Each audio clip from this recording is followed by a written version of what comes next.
देखिए 2021 से हम लोग रिलेशनशिप में आए थे। जब मैं पहली बार इंडिया आई थी तब हम लोग मिले थे। ये मुझे एयरपोर्ट पे लेने भी आए थे। 2 घंटे इन्होंने इंतज़ार किया एयरपोर्ट पे। नहीं, हमारी बॉन्ड तो ऑलरेडी इंडिया आने से पहले ही बहुत स्ट्रॉन्ग हो चुकी थी। हम दोनों ही इस रिश्ते में बहुत ज़्यादा स्ट्रॉन्गली रहे थे। आपको पता चली रिश्ते की बात कि उनकी किसी और से शादी हो चुकी है। आपने उस टाइम उनको कुछ नहीं कहा? कहा, बहुत विरोध किया। इन सब चीज़ों के प्रूफ भी है। जी। ब्रेकअप होना आम है, लेकिन किसी की ज़िंदगी के साथ खिलवाड़ करना आम नहीं है। तो जब मैंने आवाज़ उठाने की कोशिश की तो इन्होंने मुझे कहीं न कहीं इनडायरेक्ट रूप से इस चीज़ को मेरे दिमाग में डाला और कहा भी अपने मुँह से कि उन्होंने मुझे साफ कहा कि कब किसकी रिवॉल्वर कहाँ चल जाएगी। तो फिर मैं इस बात पे फिर गुस्सा मेरा बढ़ा। नमस्कार, मैं हूं सिद्धार्थ और आप देख रहे हैं वन इंडिया हिंदी। संयुक्त राष्ट्र में 2022 में एक भाषण देकर एक लड़की चर्चा में आई थी। इनका नाम है रोहिणी घावरी। लेकिन रोहिणी एक बार फिर से भारत में चर्चा में है। बीते 2 दिन से ट्विटर पर ट्रेंड भी कर रही हैं। उनके कुछ संगीन इल्ज़ाम हैं एक सांसद पर। क्या है पूरा मामला, आपको बताएंगे। पहले हम स्वागत करेंगे हमारी गेस्ट रोहिणी का। रोहिणी, बहुत बहुत स्वागत है आपका वन इंडिया में आने के लिए, वन इंडिया के साथ जुड़ने के लिए। Thank you. रोहिणी, हम चर्चा को आगे बढ़ाएं उसके पहले आपके बारे में आप अगर थोड़ा सा हमारे दर्शकों को बता देंगी तो फिर हमारे लिए आसान होगा दर्शकों को समझाने के लिए कि मामला क्या है। देखिए, मैं यहाँ पर 2020 में आ गई थी एंड में पीएचडी के लिए। मुझे मध्य प्रदेश सरकार की स्कॉलरशिप मिली, जिसके बेसिस पे मैंने यहाँ पर अपनी स्टडीज़ फिनिश की। लास्ट ईयर मुझे डिग्री मिली। जी। 2023 में मुझे अपॉर्चुनिटी मिली कि मैं यूनाइटेड नेशंस में जाकर भारतीय मुद्दों पर बात करूं। उसमें कई चीज़ें हुई थी। जैसे मैंने 3 बार स्पीच दी। मेरी पहली स्पीच थी भारत में दलितों की स्थिति को लेकर, दूसरी मेरी स्पीच थी भारतीय संविधान पर, और तीसरी जो कि बहुत ही वायरल भी हुई है, जिसमें मैंने जय श्री राम कहा था 2024 16 मार्च में मेरी स्पीच थी राम मंदिर पर, क्योंकि राम मंदिर बना था और उसके बाद वहां पर हमने एक पॉजिटिव उस स्पीच के माध्यम से राम मंदिर की पॉजिटिविटी बताई। रोहिणी, मैं आपका ट्विटर अकाउंट देख रहा था। मैं उससे गुजरा, कई सारे पोस्ट मैंने आपके देखे पिछले 2-3 दिन के, स्पेशली 3 जून से। सांसद हैं लोकसभा में चंद्रशेखर आज़ाद रावण जी। आपने उन पर कई सारे संगीन इल्ज़ाम लगाए हैं। क्या है ये पूरा मामला? देखिए 2021 से हम लोग रिलेशनशिप में आए थे और ये बात भी शुरू एक सामाजिक वजह से हुई थी, क्योंकि मैं यहाँ पर आईएलओ से कनेक्ट होकर भारत के सफाई कर्मचारियों के मुद्दे पर बात कर रखना चाहती थी। उसको लेकर हमारी बातचीत का सिलसिला शुरू हुआ और वहां से इस रिश्ते की भी शुरुआत हुई वक्त के साथ। फिर आप की इनसे पहली बार मुलाकात कहाँ हुई, फेस टू फेस? जब मैं पहली बार इंडिया आई थी तब हम लोग मिले थे। ये मुझे एयरपोर्ट पे लेने भी आए थे। 2 घंटे इन्होंने इंतजार किया एयरपोर्ट पे, और सारी कौन चीजें जो कौन से नॉर्मल लव एयरपोर्ट स्टोरी पर? में होता। दिल्ली इंटरनेशनल एयरपोर्ट जी। पर मेरी सुबह 8:30 बजे मैं फर्स्ट टाइम लैंड किया, तब हम लोग मिले और वही फोटो वायरल भी होते हैं। अच्छा, तो ये आपको प्रपोज जब किया गया तो सामने से किया गया फेस टू फेस या फिर ओवर द कॉल आपके रिलेशनशिप की शुरुआत हुई? नहीं, हमारी बॉन्ड तो ऑलरेडी इंडिया आने से पहले ही बहुत स्ट्रॉन्ग हो चुकी थी। हम दोनों ही इस रिश्ते में बहुत ज्यादा स्ट्रॉन्गली रहे थे। तो ये मैं नहीं कह सकती, लेकिन हाँ, जब जैसे ही एक खुशी मिलने लगी थी, मैं भी एक अनमैरिड लड़की हूँ। अब इस एज में एक रिश्ते की पार्टनर की तलाश होती है, जी। तो वो कमी इनके साथ पूरी होने लगी। जी। जी, फिर उसके बाद? बस यहीं से सारी चीजें चली, लेकिन फिर मुझे काफी बाद में पता चला कि इनकी शादी हो गई है। और जब मुझे ये पता चला तो मैंने रिश्ते से पैर पीछे कर लिए। फिर मैं नहीं, मेरा मेरा शादी के बाद ज़मीर गवाह नहीं दे रहा था। जब आपको पता चली रिश्ते की बात कि उनकी किसी और से शादी हो चुकी है, आपने उस टाइम उनको कुछ नहीं कहा? कहा, बहुत विरोध किया। इन सब चीज़ों के प्रूफ भी है। मैंने तुरंत उनको अब वही जो एक बचपना होता है, ब्लॉक कर दिया कि अब मैं नहीं करूँगी बात, ये सब चीज़ें। लेकिन उस वक़्त इनका इतना ज़्यादा समर्पण था इस रिश्ते में कि ये मुझे मना ही लेते थे हर तरीके से कि नहीं रोहिणी, इस आंदोलन में मुझे तुम्हारी बहुत ज़रूरत है। वो शादी मेरी ज़िंदगी का एक बहुत बड़ा समझौता है। मैं कभी उस शादी से खुश नहीं था, इसलिए मैंने समाज के सामने उस शादी को नहीं लाया। और 2022 के योगी जी के खिलाफ जब चुनाव लड़ा, उसके पहले कोई जानता भी नहीं था कि इनकी शादी हुई है। समाज जी। में हर एक व्यक्ति से जब आप बात करोगे वो यही कहेंगे। तो उस तरीके से, लेकिन मैं स्टार्टिंग के मैनिपुलेशन को तो मैं सही उनकी नहीं उनकी मानती। शादी उनकी शादी की बात जब आपको पता चल गई तो उसके बाद भी आप लोगों का रिश्ता जारी रहा या फिर आपकी तरफ से टूट गया और उनकी तरफ से जारी रहा, या दोनों तरफ से टूट गया? नहीं, ये रिश्ता जारी जारी रहा, क्योंकि इन्होंने मुझे समझाया कि अब वो वही है कि ये हमारा देश लड़की की सुनना ही नहीं चाहता है। समाज सिर्फ ताकतवर व्यक्ति की सुनना चाहता है, एक सक्सेसफुल मर्द की सुनना चाहता है। आज भी मेरी बातें लोगों को सच नहीं लगेगी, लेकिन मैं अपनी बात को रखूंगी, क्योंकि एक बार तो इस पर बोलना जरूरी है। इसीलिए शायद 1 साल बाद, क्योंकि 1 साल पहले जब मैंने ट्वीट किया था, मुझे आज तक एनडीटीवी सभी चैनल से कॉल आया, मैंने मना किया कि मैं अभी कंफर्टेबल नहीं हूँ। लेकिन जी। अब क्योंकि मैं भी एक सामाजिक जीवन में आगे बढ़ रही हूँ, तो समाज को सच्चाई पता चलनी चाहिए, उन्हें समझ आना चाहिए कि क्या था। अगर रिश्ता दोनों का था तो गलती भी दोनों की मानी जाए, एक के ऊपर पूरा नहीं डाला जाए। ये मेरा तो फोकस है, और जो जब मैं झेल रही हूँ अभी। जो आपका कथित ब्रेकअप हुआ, आपको पता चला उनकी शादी के बाद, उसके बाद उनकी तरफ से कोई कोशिश नहीं की गई आपसे कांटेक्ट करने की, या किसी तरह से आपको फिर से बात करने की कोशिश की गई हो, या किसी दूसरे तरीके से जो नहीं होना चाहिए उस तरीके से आप पर दबाव बहुत डाला गया हो? बहुत ज्यादा। मैंने कहा ना, स्टार्टिंग के 1 साल तक तो जो चंद्रशेखर का व्यवहार था, उस व्यवहार से शायद मैं क्या कोई भी लड़की इसी से कोई एक्सेप्ट करती कि शायद यही ट्रू लव है, और यही कि जो लड़का तुम्हारे लिए पूरी रात रात जाग रहा है, तुम्हें पूरे टाइम हर एक चीज का तुम्हारे ख्याल रख रहा है, सब चीज कर रहा है, तो आप एक्सेप्ट ही कर लोगे कहीं ना। तो वही सबकी तरह मैंने भी एक्सेप्ट किया कि हो सकता है कि हो गई है, पर हमारा मेन रिश्ते का मतलब मकसद सामाजिक जीवन था, उस क्योंकि वो दौरान क्या जाटव कहा गया कम्युनिटी से आपसे? आते मतलब हैं। ऐसा क्या कहा गया कि आप वापस से तैयार हो गई? उन्होंने कहा कि देखो, ये महापुरुषों का आंदोलन है जिसको लेकर मैं चल रहा हूँ, जिसको लेकर तो जिसकी वजह से तुम भी वहां पर पहुंची हो, अंबेडकर जी की वजह से, तो समाज के लिए हमारा समर्पण जरूरी हो सकता है कि हमारा मिलना इसी तरह से लिखा था। और फिर वो बार बार एक एग्जाम्पल मेरे दिमाग में बिठा दिया था उन्होंने कि सावित्रीबाई फूले ने भी कीचड़ बर्दाश्त किया था समाज में शिक्षा की अलग जगाने के लिए। और जी। सेम चीज मेरे दिमाग में, तो मुझे भी लगा कि शायद हो सकता है कि सिर्फ एक बदनामी के बाद अगर हम दोनों बहुत बड़ा काम करें तो समाज हमें एक्सेप्ट कर लेगी कि ठीक है, दोनों मिले। और देखो समाज में और होती है, ऐसा भी नहीं है कि कई लोगों के रिलेशन इस तरह से होते हैं। तो हमारी तकदीर, मैंने इसको समझ लिया और हम आगे बढ़े फिर। और बहुत सपोर्ट करने लगी फिर मैं चंद्रशेखर का, उनकी पूरी पॉलिटिकल जर्नी में, जो 2021 से लेकर 24 तक की जर्नी की, वो बोलते हैं साक्षी मैं हूँ हर एक मीटिंग से लेकर हर एक चीज की, कि हम किस तरीके से काम कितनी बार करते थे आप लोगों दोनों। की बात होती थी दिन में, वीडियो कॉल पर, ऑडियो कॉल पर? हाँ, देखिए, नया नया रिश्ता जब स्टार्टिंग का होता है, जब तो बहुत अफेक्शन लव रहता ही है, तो रात रात भर हमारी बात होती थी। ये मुझे बहुत टाइम देते थे। इन्होंने मुझे अपना एक ऐसा साथी बना लिया था कि दिन भर की हर एक गतिविधि रोहिणी को बतानी है, तो हम उस पे हमेशा चर्चा करते थे। तो वही समर्पण थी था कि, और सारी बातें उस तरीके से रही। जी। आपने जी। जो फोटो और चीज़ें ट्विटर पर या दूसरे सोशल मीडिया प्लेटफॉर्म्स पर डाली हैं, तो उसमें एक सवाल ये भी उठेगा कि इस बात का क्या सबूत है कि ये चंद्रशेखर की हैं? वो जानते हैं कि जो मैंने पोस्ट किया वो बिल्कुल सच है। उनकी पार्टी के सभी लोग जानते हैं कि जो मैंने पोस्ट किया वो सही, क्योंकि उन लोगों तक ये ऑलरेडी ये बात थी। इन लोगों ने सबने दबाया इस बात को, क्योंकि सब सिर्फ उनकी सोशल इमेज के ऊपर दाग नहीं लगने देना चाहते थे। तो ये सच्चाई तो है ही, ये बात भी है। मेरा मकसद उनको डिफेम करने का नहीं है, मुझे सिर्फ आप जो अपनी कह रही बात हैं, को तथ्यात्मक रूप से रखने का है। आप जो कह रही हैं, क्या आपको एहसास है या आपको इसका इल्म है कि इसके बाद हो सकता है कि वो आपके खिलाफ लीगल एक्शन ले सकते हैं? वो ले लीगल एक्शन, अगर उनको लगता है तो मैं भी लीगल एक्शन के लिए तैयार हूँ, वो भी जानते हैं। लेकिन मुझे पता है वो लीगल एक्शन कभी लेंगे नहीं, क्योंकि वो भी कहीं ना कहीं इस बात को महसूस करते हैं कि 4 साल मैंने उनका बहुत साथ दिया है, और अभी ये सिर्फ मेरा गुस्सा है जो वो देख रहे हैं। तो इस बात को, इवन कल ही उन्होंने मेरी मम्मी से भी बात की, तो उन्होंने कहा ये सब चीजें कि जी, हाँ, जी, मैं जी। जानता हूँ कि रोहिणी जी, का जी। गुस्सा जायज है। मैं आपसे ये भी जानना चाहता हूँ कि रिश्ते हैं, टूटते हैं, ब्रेकअप होते हैं, लोग रिलेशनशिप में आते हैं, फिर ब्रेकअप होते हैं। इनफैक्ट आजकल तो शादियां भी बहुत ज़्यादा नहीं चल रही हैं, शादियों के टूटने का भी रेशियो बढ़ गया है।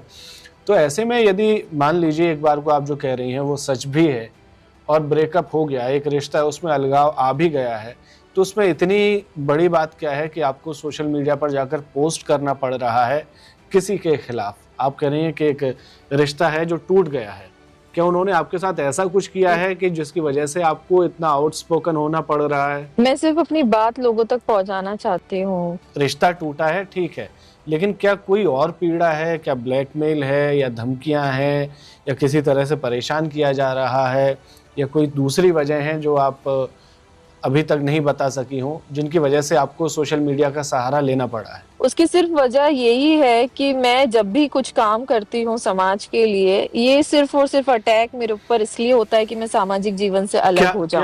क्या और अटैक होता है आपके ऊपर? यही कि जब भी मैं कुछ लिखती हूँ तो पूरा सोसाइटी चंद्रशेखर का सपोर्ट करता है।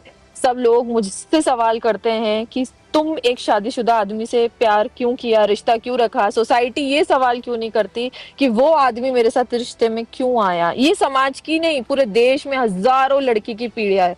हजारों लड़कियां सेम द्वंश झेल रही हैं। वो सिर्फ लड़कियों की नहीं है, वो कोई व्यक्ति विशेष की पीड़ा है जो आप कह रही हैं। वो आप मतलब किसी जेंडर बायसनेस उसमें नहीं है, वो किसी लड़की की नहीं बोल सकते किसी का भी हो सकता है। और जो दोनों ही तरफ से हुआ, न तो हमारे देश में शादी के बाद किसी से रिलेशनशिप रखना भारत में असंवैधानिक है, और ना ही शादी के पहले किसी तरह के रिश्ते में आना असंवैधानिक है। तो जो है वो सब लीगल दायरे में है। और एक रिश्ता था जो एक इमोशनली आप कह रही हैं शुरू हुआ है और फिर किसी नोट पर जाकर खत्म हो गया। पर इन सब में जो इतनी सारी बातें हमने कर ली, मैं ये नहीं समझ पा रहा हूँ कि इसकी ये वजह क्या है कि आपको सोशल मीडिया पर जाकर इन सारी चीज़ों को बोलना पड़ा, लाना पड़ा, या एक तरह से देखा जाए तो आप उनके खिलाफ जाकर बातें कर रही हैं। तो इन सब की जरूरत क्या है? क्योंकि ब्रेकअप होना तो बहुत आम है आज के दौर में। ब्रेकअप होना आम है, लेकिन किसी की जिंदगी के साथ खिलवाड़ करना आम नहीं है।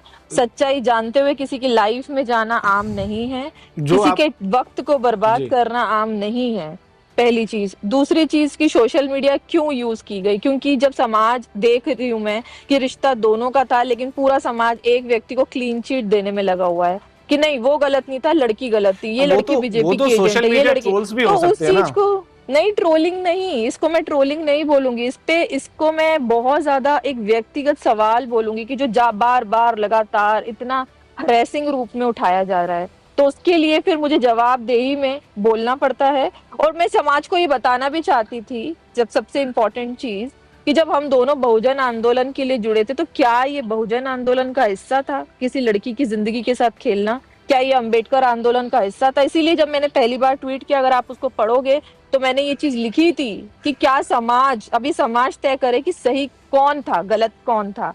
तो इस चीज को मैं लेकर आना चाहती थी और मैंने लिखा भी। और फिर बाद में जब ये सब चीजें बहुत हुई तो बस वही है कि उस चीज से परेशान है, आप उस चीज से परेशान है जो मैं समझ पा रहा हूँ कि सिर्फ आउटरीच जो है सोशल मीडिया पर वो आपके खिलाफ निकल रहा है, ना कि उनके। नहीं, इस चीज से परेशान नहीं हूँ कि उनके खिलाफ नहीं, लेकिन जो सामाजिक चीजें हैं मुझे स्टैंड ही नहीं होने दिया जा रहा है। मुझे इस चीज की तकलीफ है, मुझे कहीं से भी स्टैंड नहीं दिया जा रहा है। उसमें किसी ना किसी तरह की अड़चनें डाली जाती हैं। हाँ, अड़चनें डाली जाती हैं, अपोजिट किया जा रहा है। अभी चंद्रशेखर से आप क्या चाहती हैं? कुछ नहीं चाहती हूँ मैं वो मेरे रास्ते से हट चुके हैं, मुझे इस बात की। हाँ नहीं, वो आप कह रहे हैं कि वो आपके रास्ते से हट चुके हैं, तो फिर ये सोशल मीडिया पर जो आपने लिखा ये क्यों? मैं समाज को सिर्फ ये बताना चाहती हूँ कि जो आदमी इतनी लड़कियों के साथ संबंध रख चुका हो, उनको कहीं ना कहीं इस तरह से परेशान कर चुका हो, क्या वो बहुजन आंदोलन के लायक है? क्या वो समाज का नेतृत्व करने के लायक है? क्या वो क्योंकि उस इंसान ने अपना ये बना लिया है कि मैं चाहे कुछ भी करूं, दलित समाज को मुझे एक्सेप्ट करना पड़ेगा। आप जो कह रही हैं, वो ये कह रही हैं कि एक ब्रेकअप के बाद समाज को ये तय करना चाहिए कि कोई इंसान किसी समाज का नेतृत्व करने के लायक है। हाँ, पहली बात तो वो इस रिश्ते में आए क्यों, जब वो जानते थे कि इस रिश्ते में 3 साल बाद उनको इस तरीके से खत्म करना है। उन्होंने एक लड़की को जो दूर बैठी है अपने घर परिवार से, उसको इस हद तक लेकर क्यों आए कि वो सुसाइड कर? क्या एक सामाजिक व्यक्ति इस इतनी नीचता तक जाता है? मैं तो अपने साथ इस चीज को एक खिलवाड़ समझती हूँ कि मुझे सिर्फ एक जर्नी का हिस्से के रूप में सिर्फ इस्तेमाल किया गया है कि अगर मेरा राजनीति में कुछ नहीं होता तो मैं स्विट्जरलैंड जाकर सेटल्ड हो जाऊंगा। ऐसा प्लान था उनका? तो समाज इस चीज को क्यों ना समझे? हाँ, बिल्कुल प्लान था। हमने कई वकीलों से बात की, क्योंकि उनके ऊपर 40 से ज्यादा मुकदमे हैं। मेरे पास हर एक चीज के एविडेंस बोल सकते हो या ये है। वो वीजा अप्लाई कराना चाहते थे कि एक बार पासपोर्ट बने और आए। उन्होंने मुझे हर एक तरीके से समझाया कि रोहिणी मैं यहाँ पर काम नहीं कर पाऊंगा, मुझे स्विट्जरलैंड आकर मैं तुम्हारे साथ रहूंगा, वहां से भी आंदोलन चलाया जा सकता है। और उनको देखो एक चीज तो ये भी है कि उन्हें हार से बहुत डर लगता है, तो वो अगर सांसद नहीं बनते, वो ये चुनाव हार जाते, तो मैं गारंटी के साथ कहती हूँ कि वो स्विट्जरलैंड जरूर आते। तो आप जो कह रही हैं वो एक तरह का मेंटल हैरेसमेंट का आप दावा कर रही हैं। मेंटल हरेसमेंट और एक पपेट की तरह, ये खिलौने की तरह जी। यूज किया गया। आपकी उनसे कब कब मुलाकात हुई और किन किन शहरों में? कभी वो आपके शहर इंदौर आए या आप नगीना गई? नगीना नहीं, लेकिन हम दिल्ली में ही मिले हैं 4 से 5 बार। और दिल्ली जब भी में? मैं इंडिया आती थी तो हम जी। मिलते थे। हाँ। दिल्ली में कहाँ मुलाकात होती थी आपकी? ज्यादातर एयरपोर्ट के पास, क्योंकि फ्लाइट के जाने और आने के बीच के टाइम पर ही हम लोगों की मुलाकात हुई, क्योंकि वो मैनेज नहीं कर पा रही थी मैं भी और ना वो भी। तो लेकिन हाँ, हम मिलते तो थे। अब मैं ज्यादा इसको पर्सनल चीजों को डिस्क्लोज भी नहीं करना चाहती हूँ ऑन कैमरा। जी, अगर आप उसका जवाब नहीं देना चाहते तो कोई बात नहीं। कभी उनके जहाँ भी उनका दिल्ली में आवास हो, कभी वहाँ जाना हुआ आपका या पार्टी कार्यालय? हाँ, मैं उनके घर गई हूँ एक बार, लेकिन एक ही बार गई हूँ मैं उनके घर। हाँ, दिल्ली के। दिल्ली के घर पर? जी। हाँ हाँ हाँ।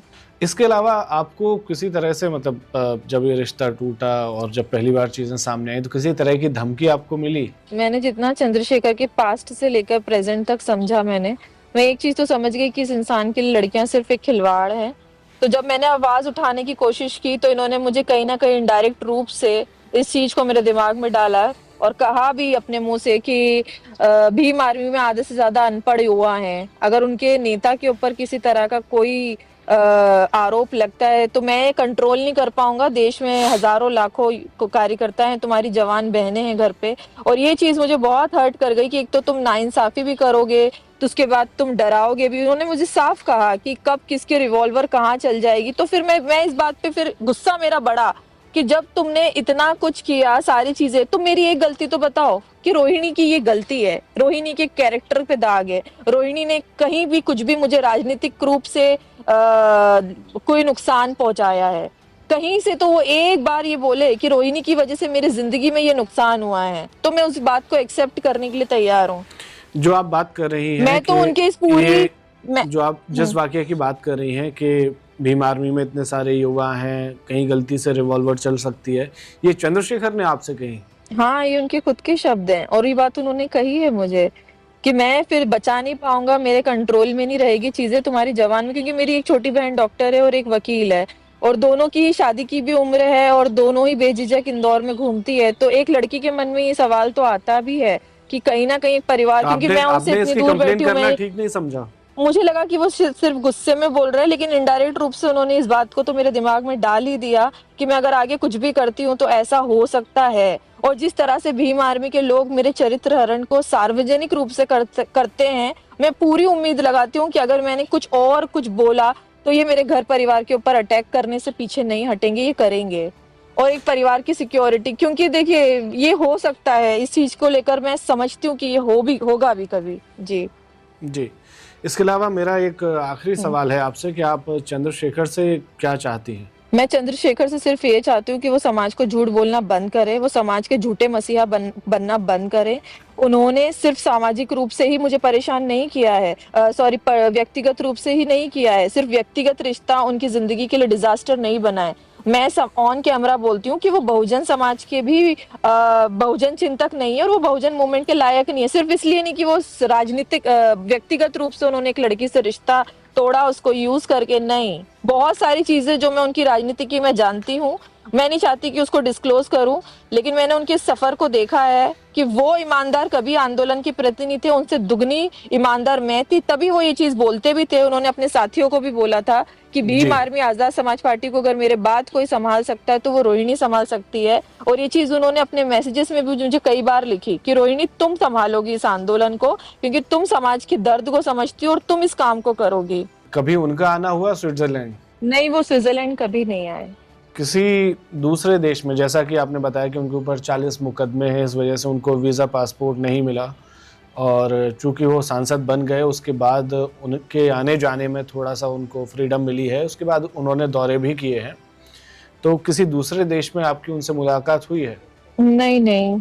तो ये थी हमारे साथ रोहिणी घावरी, जो इंदौर की रहने वाली हैं, फिलहाल स्विट्जरलैंड में रहती हैं, और इनके काफ़ी संगीन इल्ज़ाम हैं सांसद चंद्रशेखर रावण पर, जो कि नगीना से सांसद हैं, आज़ाद समाज पार्टी काशीराम के अध्यक्ष भी हैं। उनको लेकर कई सारे संगीन इल्ज़ाम रोहिणी ने लगाए हैं। इनको लेकर बीते 2 दिनों में सोशल मीडिया पर काफ़ी सारी चर्चाएं चल रही थी, जिनके जवाब उन्होंने दिए। Subscribe to One India and never miss an update. Download the One India app now.